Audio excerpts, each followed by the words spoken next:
Hello दोस्तों, देखिए जो भी कंपटीशन एग्जाम की तैयारी कर रहे हैं और पहली बार जो एग्जाम दे रहे हैं ना, उनका डर सबसे बड़ा है। वो डर क्या है? आप देख रहे हैं स्क्रीन पर, वो डर है नेगेटिव मार्किंग का।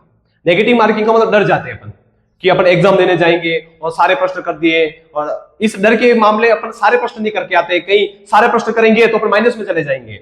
तो ऐसी मानसिकता ना रखें। मैं आपको बताता हूं कि नेगेटिव मार्किंग से कैसे बचें और होती क्या है, और इससे डरना तो है ही नहीं। पहली बात तो ये है, क्योंकि देखिए नेगेटिव मार्किंग से बचे कैसे कि मतलब आप पहले अपनी मानसिकता बना दो कि नेगेटिव मार्किंग जैसी कुछ नहीं है। आपकी तैयारी के अनुसार चले और जितने आपको प्रश्न आ रहे हैं उतने ही करने हैं।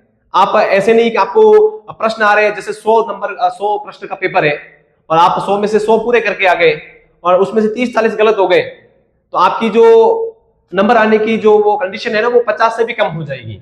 तो वहां जाकर के आप पूरे फिसल जाओगे। तो ये ध्यान रखें कि अगर आपको 100 में से 70 प्रश्न आ रहे हैं तो 70 प्रश्न ही करने, बाकी के 30 प्रश्न के ऊपर हाथ नहीं लगाने।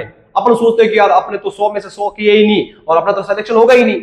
और क्यों नहीं होगा? क्योंकि सभी 100 में से कभी गई क्या 100 में से 100 मेरिट, कभी 100 में से 80 पे भी मेरिट गई क्या? मेरिट जाती है 100 में से 60, 100 में से 70, 50, ये एवरेज रहता है। तो उसके बाद बात करेंगे क्या सच में नेगेटिव मार्किंग से सिलेक्शन रुक जाएगा? देखिए नेगेटिव मार्किंग से सिलेक्शन नहीं रुकता है। नेगेटिव मार्किंग में आपका थोड़ा सा बस कैलकुलेशन ठीक रहना चाहिए। 100 में से जैसे आपकी अच्छी तैयारी है तो आप आराम, देखिए मैं ये नहीं कहता कि आप 100 में से 100 कर सकते हो, लेकिन एक अच्छी तैयारी वाला बंदा 100 में से 80-85 प्रश्न आराम से कर लेता है। उसमें से अगर 10 गलत हो जाते हैं तो नेगेटिव मार्किंग जो होती है ना 1/3, 1/3 की बात करें अपन, ठीक है, 1/3 पे चले तो अगर 100 प्रश्न का पेपर है और आपने 70 प्रश्न किए और 30 गलत हो गए, तो 30 के नंबर कितने कटेंगे? 3 के हिसाब से 10 नंबर कट जाएंगे। तो आपके जो 70 नंबर आ रहे हैं वहां नंबर कितने आ जाएंगे? आपके 60 नंबर आ जाएंगे। ठीक है, ये रेशियो रहता है। तो आप आराम से 75-80 प्रश्न तक जाए।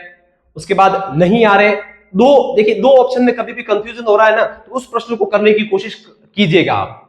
अगर चारों ऑप्शन में कंफ्यूजन है, तीनों ऑप्शन में कंफ्यूजन है, तो वहां पर हाथ नहीं लगाना आपको।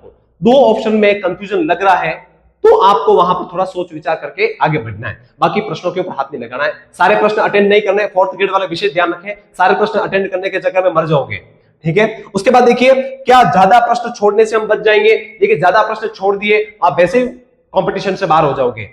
आपको 100 में से 50 भी नहीं करने और 100 में से 90 भी नहीं करने। आपको कहां जाना है? 100 में से 75, 100 में से 80 के आसपास, तब जाकर के आप आराम से क्योंकि उसमें से आप 10-15 गलत मान के चलो तो आप 60 मतलब 65-70 के आसपास में आकर के रुक जाओगे।